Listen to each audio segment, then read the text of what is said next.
it's 7:10 and this is the Halls Road Improvements Committee meeting on Thursday, the 14th of March.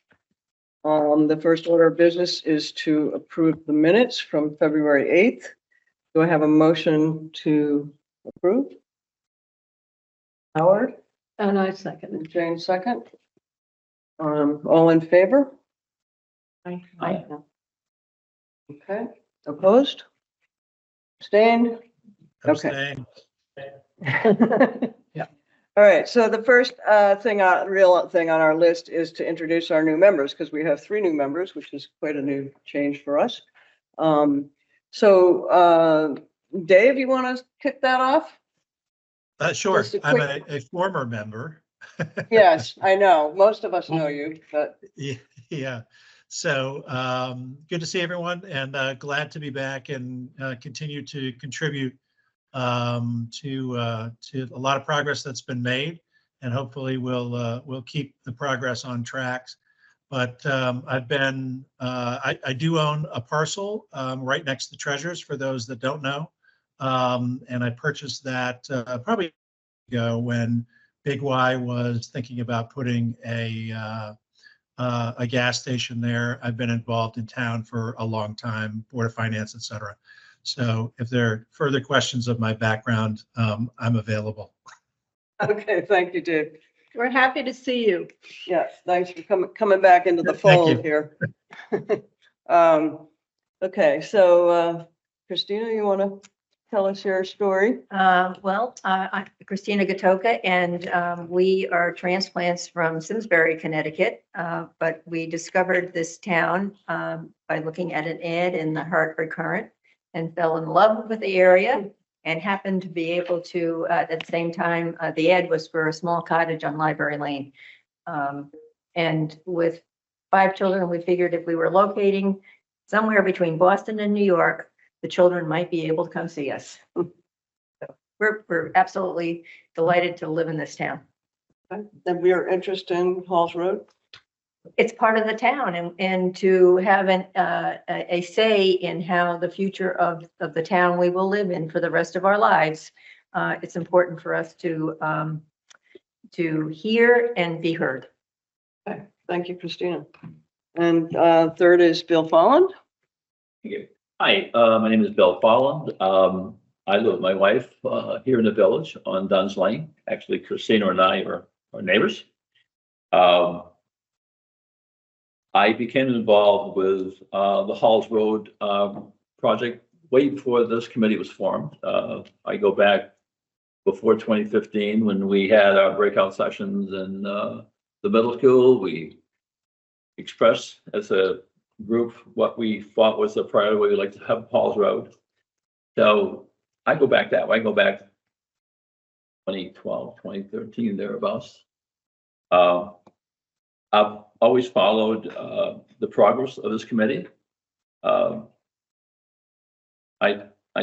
applaud them for the hard work they've done. They have done a lot of hard work. We've come a long way. I do have more questions than answers. I've joined the committee because I want to learn more. I understand the importance to the town. I understand the importance of what our decisions are going to be here for the future of the town. Those that come after us. So I'm here to be a member, be a good member of this committee. I hope to move it forward. Thank you very much. Great, thank you. Okay. Because there's so many new members, maybe we should, each of us say a little something just to help Okay, orient. that's a good idea. You know your names. Yeah, so Ann, why don't you start? Well, I'm the most recent member other than you two. I'm more recent than Dave, so. I grew up in Old Lyme and moved away, lived elsewhere in the Hudson Valley, came back about 3-4 years ago, and happy to be here. I'm on the Open Space Commission and interested in Halls Road. I have a land use planning background. I'm very passionate about good land use planning, and I'm also passionate about Old Lyme. I want to make sure it's done right. So Thank you. Jane? I'm Jane Undermack. I too moved here from Simsbury. I have retired from an academic career, so I first got involved with the committee and helping to write proposals because that's, after all, what I did for a lifetime. But I grew up by the water, not here and in Fairfield County. And I moved to Old Lyme because of the water, but also because it was such a charming town. But I was always a little put off by that one sort of strip in the town. And also the fact that there really isn't much local shopping. Commercial district to the town. It seems you always have to go outside. So it seemed like it would be nice to have a center that was sort of a little bit more vibrant than it seemed at first. Thank you, Jane. I'm Edie Twining. I think most of you know me, but I followed my grandparents and my parents all coming to Old Lyme for many years and lived here full time in high school and watched a lot of the changes on Lime Street.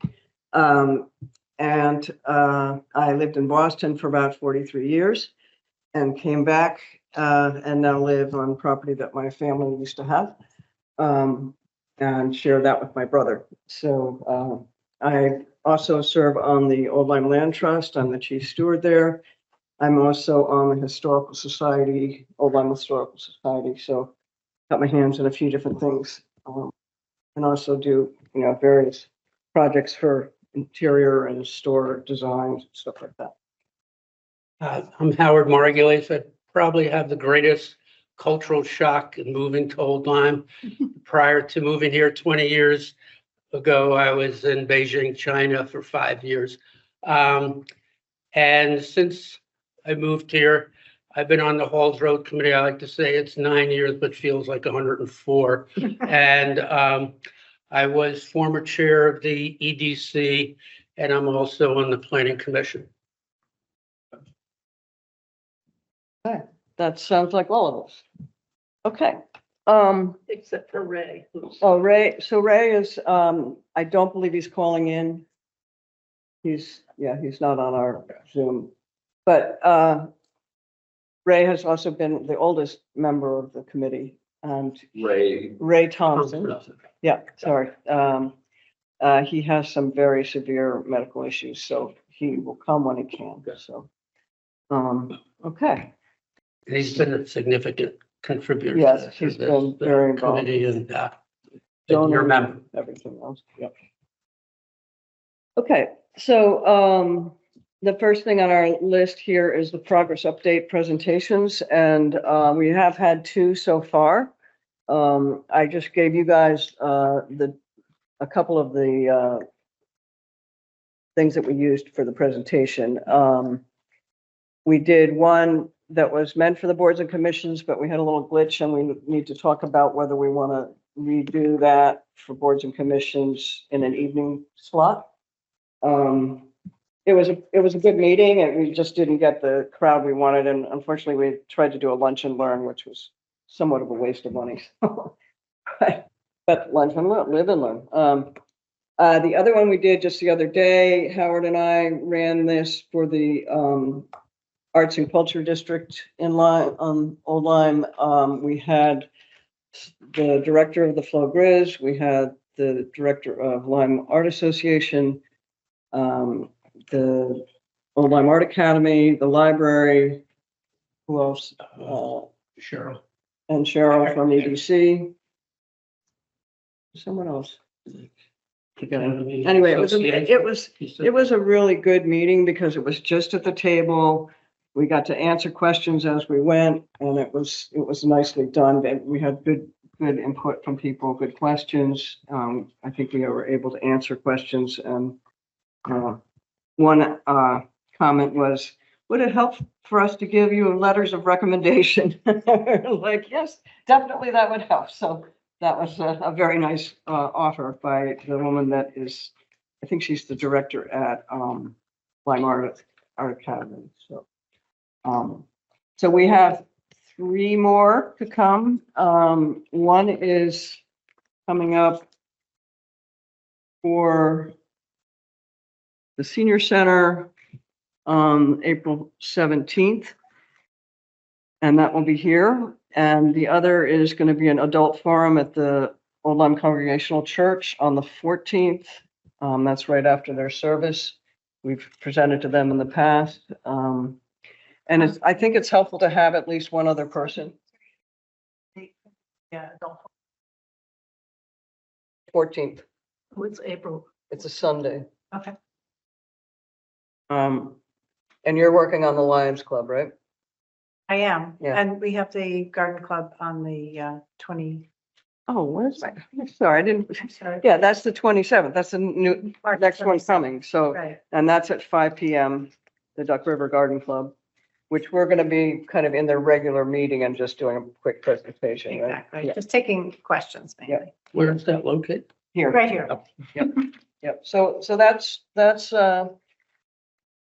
5 if we get the Lions Club as well. And the whole point of this is to let people know that we're still working on this, where we are today, what we hope to achieve, and where we're heading.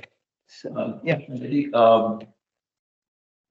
I know that, one of the big talks in town roads to the plan is the affordable housing. Is affordable housing mentioned in this new update? Are we at that? Yes, it was pretty much told to us, we need to put that in. Okay. Which is good. And to tell you the truth, the reason we didn't put it in to start with was there was so much bad attitude about it that we didn't want to kill the project with that in it to start with. Right. But it was great because it was requested and required by the zoning commission. So we have a piece in there now that will be a 10% requirement for any new It'll be part of this presentation. part of the overlay district. Okay. Yes. Yep. Any other questions or? I guess it would be good to know if any of you guys plan to come to any of those meetings. I know Howard came at the drop of a hat for me the other day, so that was helpful. Well, I'll obviously be at the garden club. Yes, okay, so Ann, you'll be at Garden, okay? This Sunday, the I just 14th. put an email out to remind I you. will be out of town for the adult forum. Okay. I will send out these dates to everybody, so you know what we're doing. I do have a question. Has there been any exploration of what our older adolescents want in Halls Road? Since, they are frequently going there. Yes, our main travelers. We did early on a presentation a number of years ago to the senior center, and that's on our list, right? The LYSB was supposed to come to the cultural meeting. Yeah. And she didn't Yeah, come. we're trying to arrange to go back to the senior center and do. Yeah. But I know that when we had our master plan finished, we went around and talked to lots of different committees and school groups and stuff. So we did talk to Ian Ambassador about it. He of course said, I can't really give you my approval because I don't even live in Old Lyme. So, but he was all for it, but he's not a resident of the town. So. Yeah, but I mean, the school population itself, especially the older Yeah. teens who are Well, going if there. you what if you have any connections or any way for us to. I'm done with that phase of my life. But Okay. I think it's because I will assume some of those children whose families remain here and who have loved their life in Old Lyme will also return. Would like to, After- yeah. I guess I just need to figure out how to get a hold Yeah. of some of them, so. I just have one last very minor point here. The presentation that we have here, it's a minor point. We still have that bypass road in that rendition. Where do you see that? It'd be nice not to have that bypass road in there.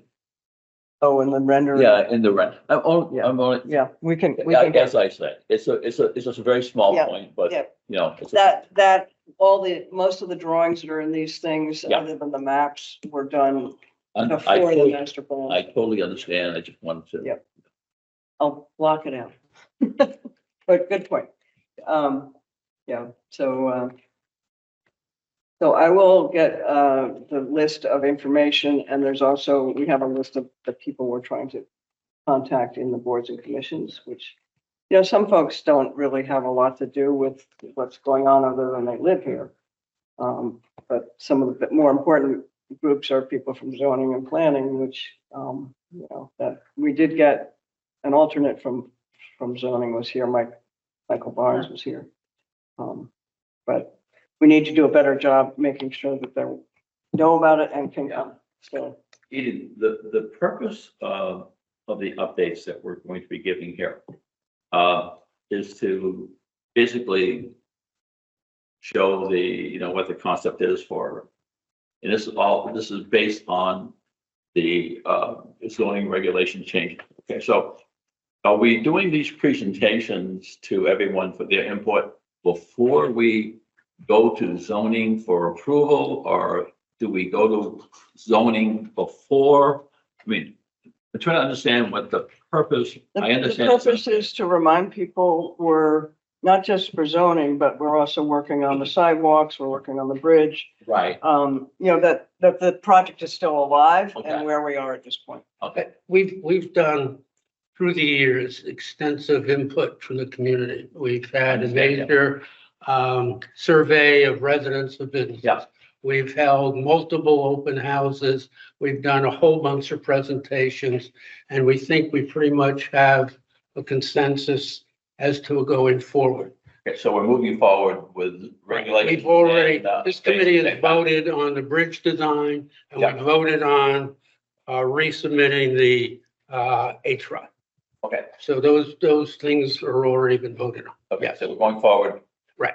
Yep. Parallel. Yep. And so that brings us to, basically there's lots of things happening at the same time. Mainly because you can initiate things and then you sit and wait for a while. So that's good reason to keep going. The Bridge and Trails Project, just to give you an update, we have met with Harbor Management and the engineers. And we're working with Terry Lewis, who's the head of Harbor Management or co-chair of that. And she's got a lot more experience with permitting and docks and everything else. We're in the midst of getting Deep to transfer their piece of property on the east side of Halls Road. The east side of the Lieutenant River. And in doing that, we need to provide some parking as well as a fishing pier. So that's kind of added some project creep to our project because we need to design and survey for the fishing pier. So that is moving forward as far as we can get it. And I don't think I have any other news about that. No, we're just Hey, waiting. Edie, I have one Yeah. question. The fishing Sure. pier, has that turned into a requirement? Yeah, So because the last conversation that we had with folks, it was, we would like to see that, but not necessarily. That was from Deep. That was my recollection from 4 months ago, whatever it is. yeah, and they're requesting parking, which is a total of 8 spots, and a fishing pier, and of course, the fishing folks want it a specific way. But until we do a survey for the water itself, we can't really figure out how big or long it can be. It would be coming off of the bridge, so everything would be ADA. But, we suggested a 40-foot pier.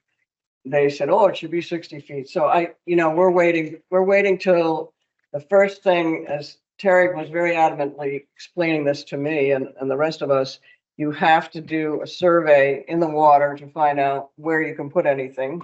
And then you come up with a design for that. Then you go to permitting to find out within that design what works or doesn't work with all the different parts of Deep, not just the fishing group. So it's a moving. Okay, so- Deep is requiring.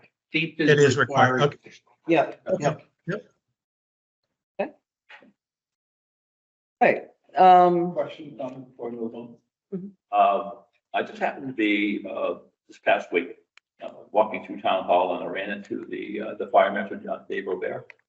And in that discussion, he mentioned to me that he really hasn't had an informal discussion about their requirements, the formal plan. He said that, that our committee has not gone to him for an informal discussion about making sure that the plan that we have this here. is Dave Robarge.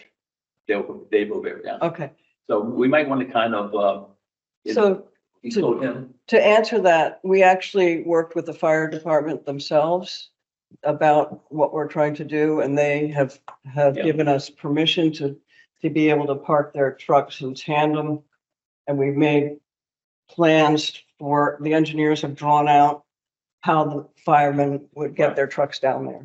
But my point here Edie, is this, is that, the fire department Mhm. does not have sign off authority on our plan. Dave Robert does. Okay, Okay, so yeah, we can talk with he's them. a regulatory, also like, I must say inland wetlands. I'm also told that there hasn't been an informal discussion with inland wetlands on this. There's been a discussion with It's some not an inland members. wetland. It's But not we have- actually an inland wetland, it's a tidal river. Okay. From my understanding of it, this is what I heard several But- years ago, that harbor management has a say over it, but not inland wetlands. Not inland, is that right? Okay, okay. But Dave Robert, we might want to consider. Yeah, well, I might, maybe what I'll do is I'll get Rob McCarthy and Dave together with Yeah. us and have them all sit down, because they did review the question, and, you know, if they feel it will work, then we should make sure Yeah. that Dave is aware of Yeah. that, but. Yeah, it should, That's it should be perfunctory. It should be perfunctory, but if Roberge is the regulatory sign off, obviously. Yeah. Yeah, we'll go talk with him as Yeah, well. great. Yeah. Great. Thanks for pointing that out. Okay. Jane, would you like to talk for a minute about grants? Just for a minute. Actually, at last meeting, we reported about the meetings we had with Courtney's office, and also with Rivercog, which is the Lower Connecticut Valley Council of Governments, for those who aren't up to all the acronyms. The Rivercog meeting was especially illuminating, I would say, because previously this committee, or the town actually, because it's the town who is in fact the grantee and submitting the applications, had done a LOTSIP grant for the entire project, which would have and would maybe ultimately cover some of the costs for this project with state funding. Probably not all of it. In fact, I'm sure not all of it, but a good chunk of the funding. That application was submitted, I think, in 2019. And when we met with the Rivercog, including the group, including the executive director of it, it became clear that it's sort of in the queue, and that they are behind in their funding, in their review and funding of towns. But they were also reassuring and saying that our plan is consistent with their overall design for the region, and that they would be supportive of it. But it could take another couple of years before we actually come up in the queue. We're not intending to rely only on that funding to support this project. It's probably going to be a couple of million, well, at least it'll be. So we'll look for other funding, but we're going one sort of piece at a time with the project. And we started with the bridge and taking that as a fairly discrete piece to start to link both the historic and the arts districts with the commercial district. Addressing people walking sort of on the street coming here. I saw a woman right on the street, walking. So that is going to be in process. In the meantime, we're trying to get legislative support for this project as well. So we met with Courtney, and it was a good meeting, and they were very supportive, and they suggest that we met with Blumenthal, and no, I'm having a senior moment, and I'm Carney. no, not Carney, but right. Yes, Murphy.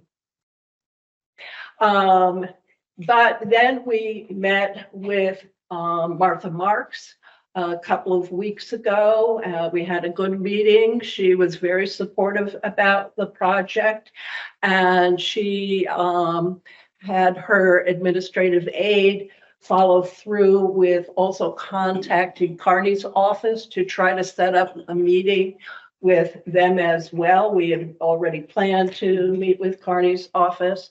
So we're still waiting for a date. And part of that is we're trying to see, is there some other way to get approval from the DOT to do what we're asking to do as a town? Is this the bridge and No, this is trail? the whole or- project. Okay. Yeah, the That- whole project. Is this part of that local transportation capital improvement? Lotsip was the Yeah. first initial thing we applied for. Okay. But there may be other sources of funding, even through DOT, like community connectivity grants. But the issue we're finding is Lotsip is sort of in limbo. It's not getting very far. So we would like to try and see if we can get, first, just to start. I mean, we were originally advised that the Lotsip grant is the formal way of presenting to the DOT Right. what the project is about. And it's a formal presentation with drawings and everything you need to build this thing with, concept building. But, it's got traffic reports and a lot of. But we've submitted that application. Yeah, we submitted it, but I don't think it's really gotten any. It hasn't gone far Yeah. because they only fund a limited So many. number Yeah. of towns with each round. And as I said, they're behind. Yeah. So I think they're accumulating money, as a Yeah. matter of fact, because they get, money every year. And they're supposed to distribute it. So some of the towns that they have funded already haven't moved forward on their projects. That's not uncommon, as a matter of fact, but it's possible that they may get frustrated with a lack of movement from the community and say, well, why don't you hold off until you're ready? And we may take some of that money and fund others. There's no saying where exactly in the queue we are. Okay. But we do know we're in the queue. The other thing was when we met with Courtney's aide, she had said, make sure that your project is aligned with the regional plan for your area. And speaking to RiverCog, part of that was to determine that in fact we are aligned with that. And yes, we are. So we're perfectly consistent with the design they want for the region. So that was good news, and that sort of addressed a concern that Courtney's office would have had. So one of the things that we're exploring here now, going to our legislators, both on the federal and state level, is looking at congressionally directed funding that there might be opportunities for. I'm not so sure that they're going to come through the transportation agencies, no matter what it's looking like. But it's possible there may be some additional funding that'll come through that way. I do have a question on that capital improvement program that we've submitted. Where, if I want to find out where the status of our application is, where do I go? And where do I, what button do I push? Where do I go to see the application that's there and find out what the status is?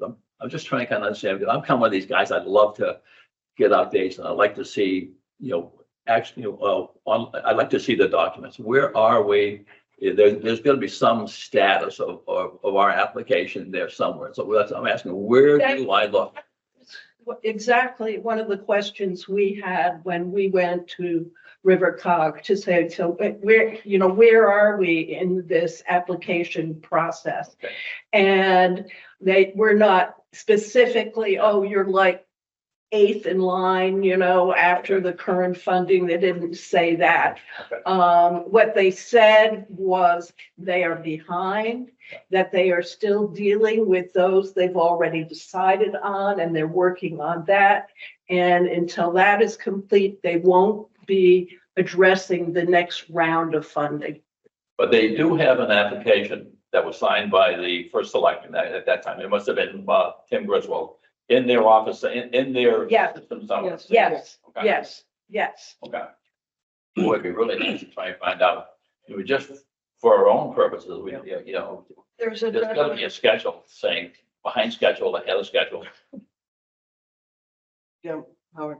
I was just gonna back up and do a commercial message at the 30,000 level, since we have new people here and they don't have the background, but this whole project, while we're talking about the bridge and why we're doing the bridge, and there are a number of reasons, but when I was chair of the EDC, I mean, one of the things we really identified as an economic driver for the town is the arts, because Old Lyme really doesn't want to see a lot of economic development. But the one industry that fits and is very acceptable and people support are the arts. So if we can wind up with a very viable, attractive Halls Road community that could attract people to the town, we could have people who will come here and go to the art district and then walk across that bridge and do business in Old Lyme. And if it gets really attractive, there'll be people who come to Halls Road and go the other way. So we are in remember, we are in competition with all the other towns around here. And a lot of them have big projects going on. Yep. We are not, when, for instance, Swift Bakery moved or opened another bakery, they had one in Mystic. They didn't choose Old Lyme. This is not an attractive situation for people like that to come to. If we change it, we'll have those kind of opportunities. And if we don't, we're going to be behind the competition with the other towns. Is part of the problem that we have inconsistency in our population, in that we have a steady amount throughout the year, but there's an explosion during the summer months. And so, retailers, how do they stay in business during the winter? Yeah. Well, I think that's pretty consistent throughout the shoreline. Well, absolutely, I agree with that, but that, how have they met those same challenges in the other places that have gotten money and seem to be able Yeah, to? I think they're supporting some, with something else for the rest of the year. Or they become a destination just because, like. And the whole nature of retail is changed because Right. The internet. Amazon can be at my door the next Right. day with what I want. And we've kind of addressed those issues, we hope, in the plan. That's why we're requiring retail to be part of the mixed use, because most developers, they would rather today build residential. They don't want to build retail just because of what you said. So in order to make sure we have a viable retail community, we put that restriction in that if you're going to build along the road and mixed use, you have to have retail. So, and, you know, using the sort of carrot approach, a small amount of retail and then you get to do some residential. So that's been the concept. And also, if we do manage to pass the HROD, another thing that will be very key to set up, not part of Halls Road Improvements Committee, but rather a group that can create a kind of marketing packet to send out to find good developers to help. I mean, we can get that HROD passed and nothing can happen. So it also is up to some active searching for good developers. Just going back to the grant process, that capital improvement program, as I understand it, I'm kind of new to this. When I look at our plans here,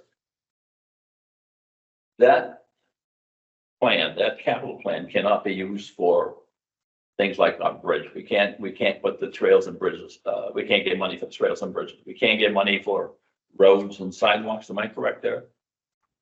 I'm not sure which program you're looking Yeah. at. You mean LAPSA or? The local transportation capital improvement program funds. Those funds, I'm just looking at what we have. As I read it, it's for highways and sidewalks and stuff. So when I look at our plan, it's to improve haul roads for the sidewalks, public and whatever roads, but we can't, those funds in that program cannot be used to build the bridge or the. Yeah, I'm not sure that it would go to build the bridge, The but bridge isn't on their property. no, but I think a major concern is really the sidewalks and the lighting and the road itself, and it's sort of not very friendly for pedestrian use, period. And so the bridge was sort of, it took advantage of a structure that was there, in Right. fact, and could be a feature that would bring more pedestrian traffic, if you will, into this part of town. So that's why I think we're talking about going after more than just the single source funding. And I think you're really foolish to do such a thing, because usually the funding can't cover all the costs. So we have been encouraged to use transportation funding and Trail funding. The trail funding, we already got some money from for the design work, not the main work. We got a couple of grants for that, but they did give us a relatively small, something like 30,000 towards that project, which is a great sign, because they are a place we could go back for actually construction funding from them as well. So that's why we're exploring as many different potential funding sources as possible for If this. you need any help, please include me. I'm a real digger. Okay. If you need any help, researching, or whatever, please include me, in that effort.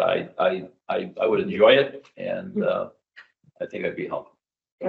We'd love that. Okay. I'll reach out to me, please. It's always a team project. Yes. To do applications like this. Please. Thank you. Okay. The number 7 on the list is HROD plan for resubmittal, and this is just sitting right now. We want to get through more of our progress updates before we do that, and before we even resubmit, we want to make sure we have a group meeting of our own committee to make sure we all really understand. It took us 3 years to get to where we were. It's complex. It's been driven by an urban planning lawyer who understands all the little questions that you might run into to make sure that it's a good document. And we've made, a handful of other changes to what we originally proposed. So we want to make sure everybody here knows what it is, and it's, And we had requests for some changes from zoning. too, Yeah, right, yeah. That we're addressing, our lawyers are Yeah. addressing. You know, those. I went on our website and what I did is I made a copy of that proposal.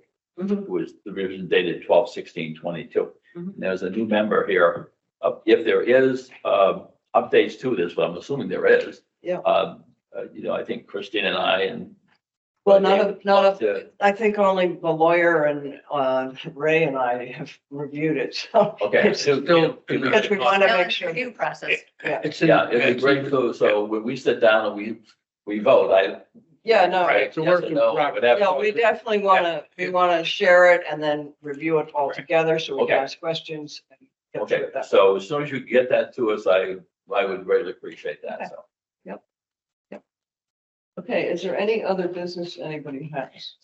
I just have a question that may be a little out there though, but is there any focus on, especially from the sidewalk perspective of health for elders? Because along this road and down towards Whitford, we have several clusters of housing that's for older adults. Hmm. Now, if we can get them out and be able to walk, we will increase the likelihood that their life expectancy may extend. So from the health aspect, is there any agency or anything that's devoted to health of older adults that would be able to contribute or be, consider this application? It's a from that question. I don't know of any right now, but it's certainly, That, there's a health piece to the, that is, one of the things we were hoping that with this recreational trail and that it would be encourage not only, people going back and forth from the arts and historical district and the schools specifically, but I mean, yours point is a very good one, actually, about the elderly being able to use it. And since it's, part of this is going to be taking people off of the street, right next to the street, I think it is really going to be more attractive for people. But even our sidewalks right now, first of all, they're They're not terrible. level, but they're not even wide enough to Right. accommodate anybody who's wheelchair bound. They're So not, for- they're for not. That group of Right. handicapped people Right. would Well, be nice anything for them to get some fresh anything air. that's built in the future would have to be ADA. at least 5 feet wide. So that's the requirement For sidewalks. for a sidewalk today. I think when these were done, it was 3 feet. Yeah, So, well, you can't even get a stroller on them. And a parent, I mean, Yeah. and one child, they're on the grass, Yeah. walking in the dirt. Yeah. and that's another reason that if we can get the bridge to happen, then it'll all be ADA and it will be. I'm just saying Yeah. from whatever agencies deal with health. It's something to look into. I think it's a little off, the beaten path, if you will, for those agencies thinking about something like that. But it's certainly something to look into. It's also a good Yeah. point to argue Yeah. when you're searching for funding, for that population in particular and their needs. And that's where we want to go, off the beaten path. And one of our first presentations from AI, they do give us a health report about why to build the bridge and the trails and what it does for people's health. But, those things are like way up there. Yeah. Not as specific as. what Well, you're I think, I mean, I may be absolutely in the wrong field, but as the older adult population in this town continues to walk along the pathway, Medicare is going to, the baby boomers drawing on Medicare funds. If we can keep people healthier, Mhm. then, it should keep those Yeah. Mhm, costs down. Yeah. And that's a huge mhm. part of our, Yeah. national. Well, if you'd like to look into that for us, Yeah. that would be great. I will Really. put my appreciate that. thinking cap on and see what, Yeah, see what you can find. you know. Um, just one piece of information. Edie, you and I have talked about this. For the minute, just point of information here. In 2004, the state did a feasibility study. You may or may not know what it was. It was the feasibility study was for putting a third lane in Interstate 95 from Brantford to the Rhode Island border. This was a 2004 report. Okay, a very comprehensive report. In 2018, they did a review of that study and update. They wrote an executive summary, which I have copies of. And to that end, I spoke to Edie about this.